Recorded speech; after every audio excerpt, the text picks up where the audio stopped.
Welcome to the HCI family of podcasts. We're your source for personal, professional, and organizational growth and development. We share our own original research, explore industry trends, and interview executives and thought leaders from across the globe. Join us for practitioner-oriented content around all things leadership, HR, talent management, organizational development, and change management. Maximize your personal and organizational potential with the HCI family of podcasts.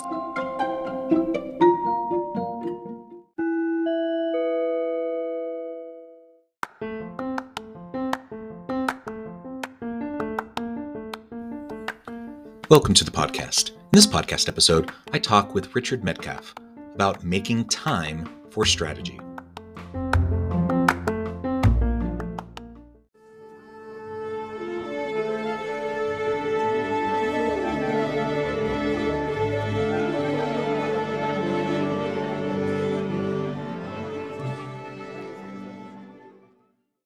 Richard Medcalf, welcome to the conversation today. Jonathan, hey, it's great to be here. It is great to be with you. I believe we had a nice conversation a couple of years ago. It's been a while. Great to have you back on. Great to continue the dialogue. Where are you joining us from today?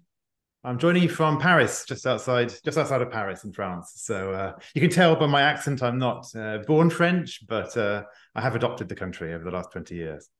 Wonderful. And I love France. I love visiting any chance I get. It's been a while. I think the last time was pre-pandemic.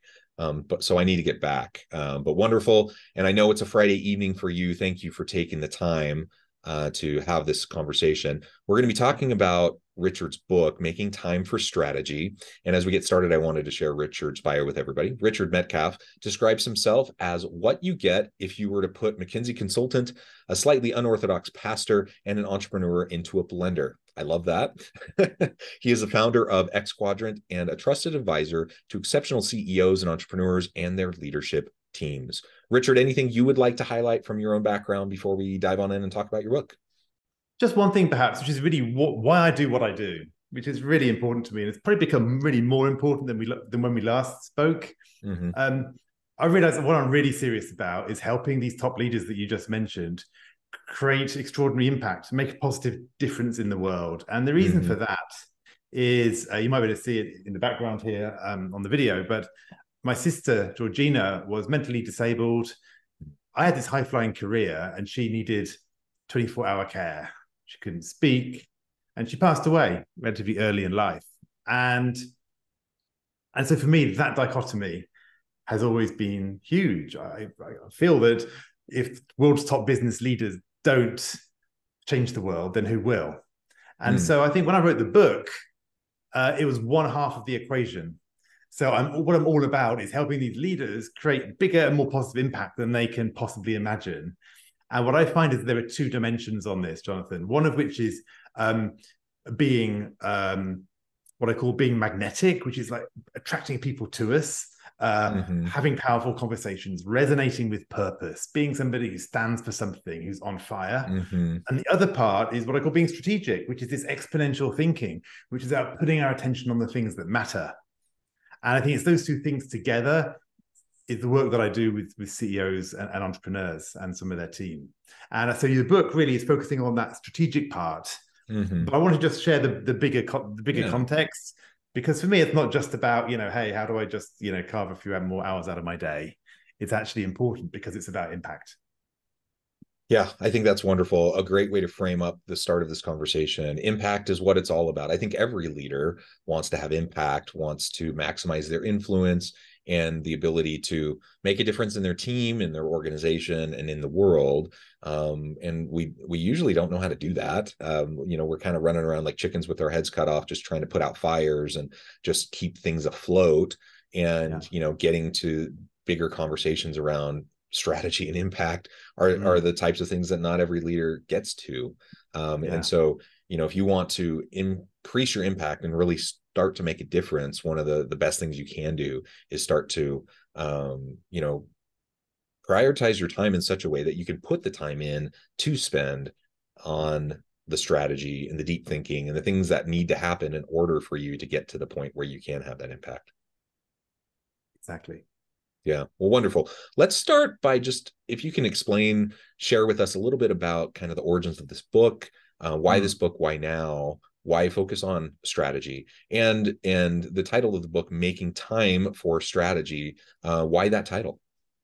Yeah, absolutely. Well, the reason for writing the book is that I realized that is a problem that all my clients have. And most every senior leader has this problem of time. I was talking with a chief executive just 2 days ago, and they were sharing with me the familiar story. Actually, I'm so caught up in the day-to-day. It always feels the whole organization is firefighting.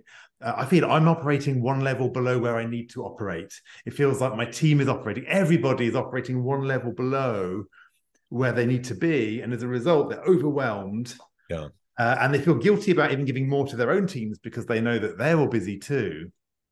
And where do I find the time to really work on those game-changing things that I know is going to make the difference? I've had so many of my clients, when they first start, have this issue. They're like, well, I want to go and make a bigger impact. I want to think in multiplication, not addition. But how can I go and do that next level stuff when I've got all this other stuff on my plate? And I realized that most people turn to productivity as the answer. They turn to, you know what, I just need to get more efficient and more productive. But the problem is that doesn't actually deal with what I call the infinity of things that come our way. Let's face it, we got infinite emails, infinite social media, conversations to have, infinite content, books, podcasts, blogs, streaming, whatever, you name it. It's all coming at us and we can't get through it. Every email we send, we get 2 back. Every Slack message we send, we create a whole conversation. So it never stops. And I think leaders, especially as they rise up and they get more and more responsibility and their sphere of influence expands, that even piles on even more. And so the techniques that used to work, perhaps for them, they probably don't work anyway in our current society, current age. But also, they're also at a bigger, more responsible role than ever before with a wider circle of influence. So that's why I wrote it, because I realized that the typical productivity tips weren't enough to break through. Yeah, and the more success you find, the more that gets put on your plate. And you know, people want to work with successful people, so the more people ask of you, and like all the things you said, it's just really hard if we just live in a world where we think, okay, I can just like squeeze more productivity out of you know, this limited well, you know, doing these tricks, you know, that just doesn't work. And so I'm really excited to hear more about how you approach the strategy piece, given this reality that so many people find themselves in as they're going through their day-to-day. Yeah. So when we have what I call the infinity trap, because it's a trap because we try to work faster and faster to get through it all. And we actually get more and more tunnel vision. We feel it's focused, but actually we're not seeing the opportunities. We're being productive perhaps, but not creative. And we're therefore finding those breakthrough moments. So within our own little frame of reference, we're adding value, we're kind of making things happen, we're making progress, but it's actually very incremental because of this tunnel vision. And that's the infinity trap. And so what's the solution? The solution fundamentally is we do have to create time, to do that. But how do we do that, right? Because it feels almost impossible at some points, like it just can't make it happen. Well, you asked about the title of the book and why it's Making Time for Strategy. So when I talk about strategy, first of all, I don't necessarily mean corporate strategy. If you're a CEO or entrepreneur, as many of my clients are, that will be part of it. But for me, it's really the strategic, right? Which means the thing that's going to move the needle for you. The thing that's going to make the difference. It's the filter, making time for the thing that really matters. And time is an acronym. In fact, I was super happy when I actually realized that my approach fitted into the letter time. But there are 4 things that spell the word time that you need to address. And the issue is that if you address the wrong one, you don't remove the barrier. So if you work on productivity and that's not your big issue, or you work on your workflows and that's not the issue, then you're still going to be overwhelmed. So these 4 areas, and I've even got a diagnostic little quiz on the website I can tell you about. which actually helps you identify which of the 4 areas you need to work on. And you can literally just jump into the book right in that section and work on that.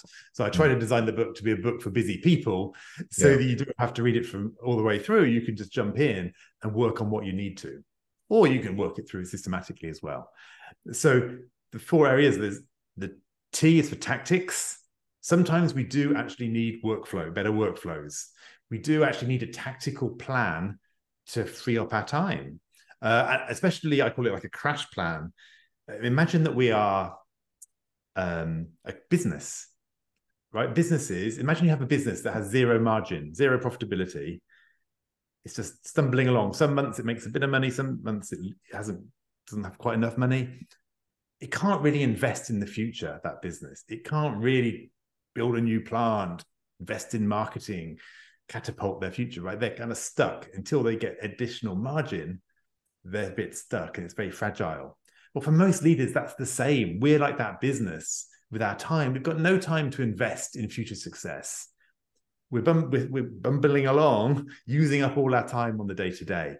So we do need a plan, which I go through in the book, to really say, okay, let's do an inventory of what your current commitments are, how strategic they are, and then it's build a fast-acting plan to rapidly free up some time and make a big difference. Because let's face it, if you're in that business owner who's not making any money, you probably need to cut deep. You probably need to make some big changes so that you're not just playing incrementally at the edges with, a few minor savings. So tactics involves shifting, getting rid of things in our commitments, but then maintaining that and having some more sustainable workflows going forward. Tactics, wonderful. And as I'm thinking about, and maybe this will come later, so if it does, just say, hey, just wait just a moment. But the tactics piece, it sounds like part of this is a boundaries kind of exercise, and understanding what your boundaries are. Like just yesterday, I was thinking of, there's this particular leader that I had been working with, and we've been going back and forth, and this project has really become a huge time suck. And I feel like I'm always being asked in an urgent way to respond to their procrastination, their lack of organization, then it gets translated to urgency towards me. And we end up rehashing the same stuff over and over and over again, usually with long periods of nothing happening in between, and at some point I'm just like, you know what, it's not my core job. It's not really my responsibility. I'm trying to be a good team player. I'm trying to be helpful. But this is just not worth it to me or my team to continue to do this. And so I'm just going to have to set up a boundary.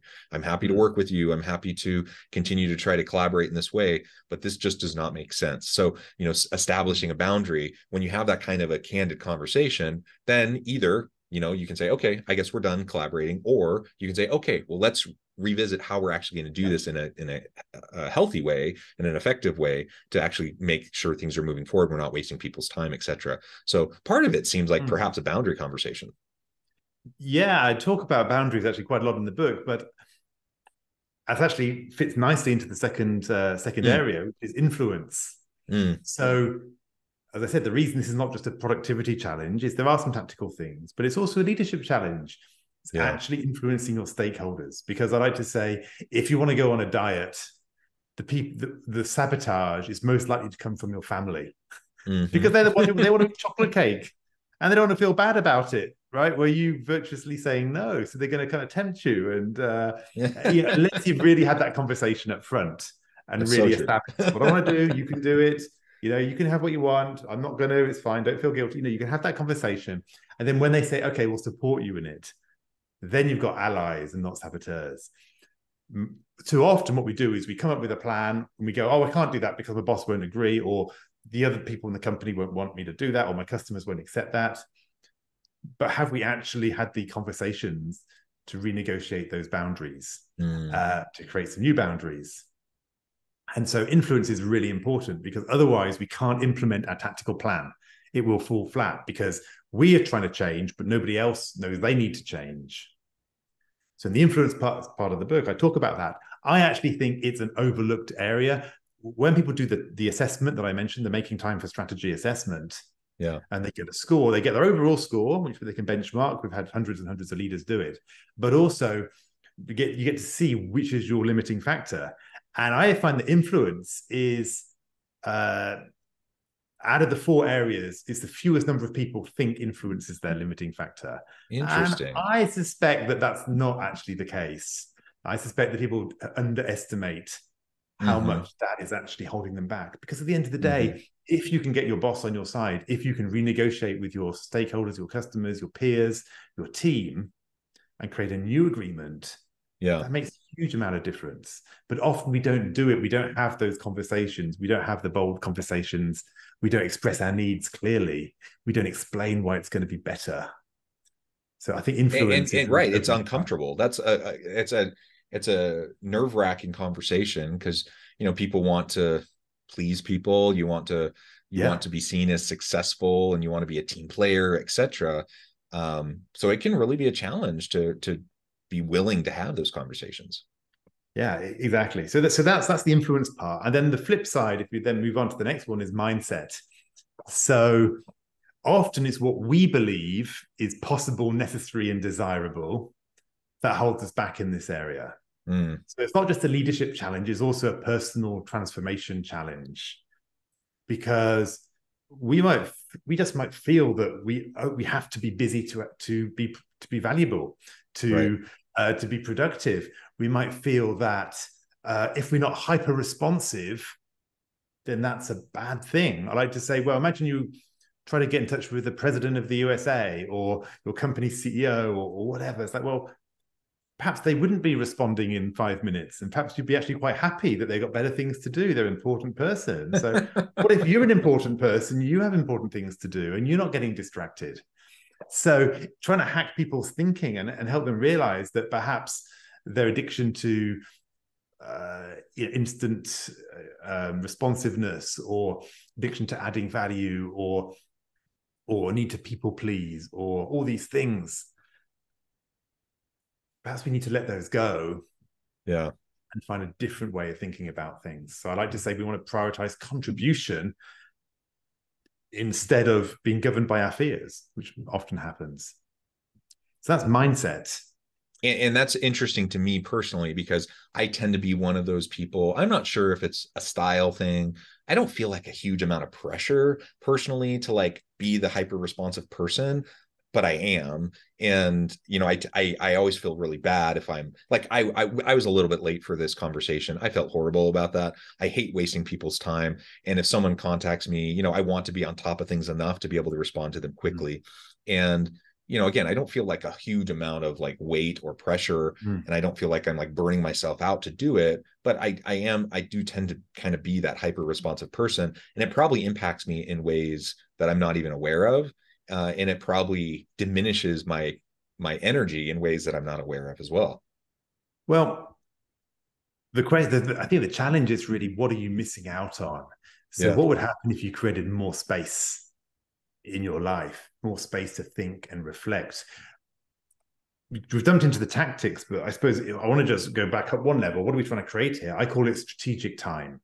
And it's time to think about and work on the game-changing projects, or the things you need to shift. And the issue is, so often we don't create that time. We don't have that creativity. And so we just take the hard path. It feels like it's just the direct path, but it's the hard path. It's where we're just trying to add the effort in.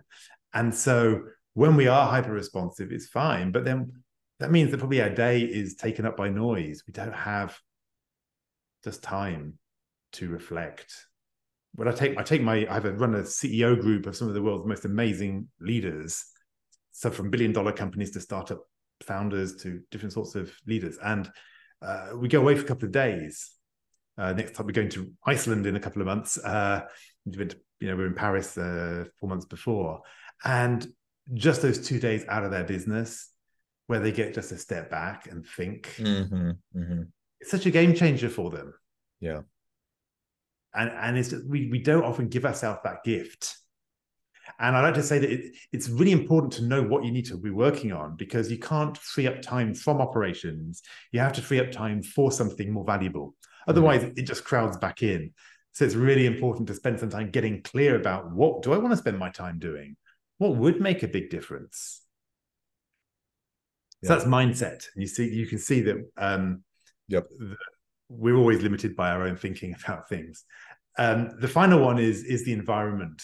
Environment is the E in time.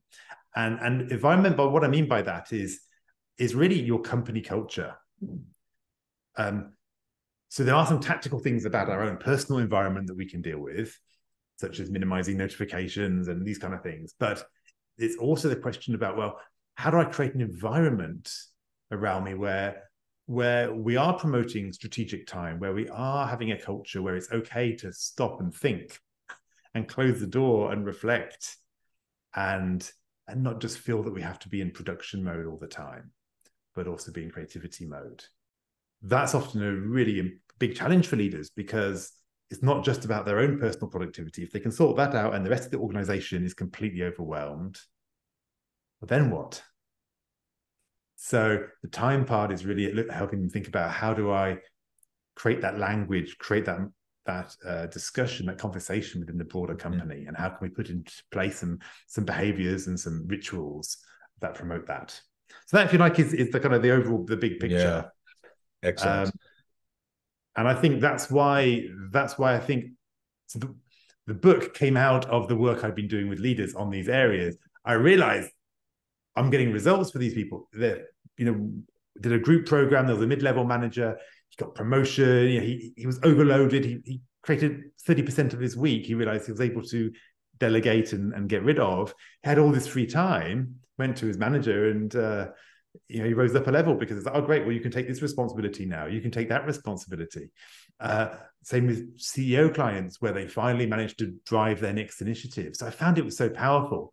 And it was when I realized it's this more of this coaching approach around dealing with the leadership issues, dealing with the personal mindset issues, dealing with the kind of organizational dynamics issues. It's those things that make the difference, and not just adding a new filter to your Gmail or a better to-do list application. Yeah, absolutely. Richard, this has just been a great conversation. I really appreciate you walking us through the time acronym and some of these kind of tools and approaches that we can use to free up the time so that we can, focus on the strategic pieces, have those reflective moments, and get unplugged a little bit, at least, so that we're not just running around putting out fires like chickens with our heads cut off all day, but actually getting to the second level kinds of work that we all want to do. I think we all are hoping to be able to do that kind of stuff. I note the time, I need to let you go, but before we wrap things up for today, I just wanted to give you a chance to share with the audience how they can connect with you, find out more about your work, your team, where they can find your book, and then give us a final word on the topic for today. Yeah, sure. So first of all, my name is Richard Medcalf with a D and no E. There's various ways of spelling Medcalf, and my company is called X Quadrant. So it's just the X and then the word quadrant. And if you want to find a bit more, first of all, find me on LinkedIn, hit me up. I'm always putting interesting and valuable things out there. Go to makingtimeforstrategy.com if you want to find out about the book. There's the links to Amazon and all the other things there, as well as some reviews and all the other stuff you might want to find out about. And actually what I'll do is I'll set up a special link. If you go to xquadrant.com/HCI, then I'll actually put the link to the Making Time for Strategy assessment there, and some other bonuses as well. So that's probably the best place to go to get everything in one place. So xquadrant.com/HCI. And and if anybody gets the book and finds it interesting, feel free to reach out and strike up a conversation. I'm always very happy to engage with people and have that two-way dialogue. It's fantastic. Wonderful. Thank you so much, Richard. Again, a real pleasure. I encourage the audience to reach out and get connected. And as always, I hope everyone can stay healthy and safe, that you can find meaning and purpose at work each and every day, and that you can have a great week.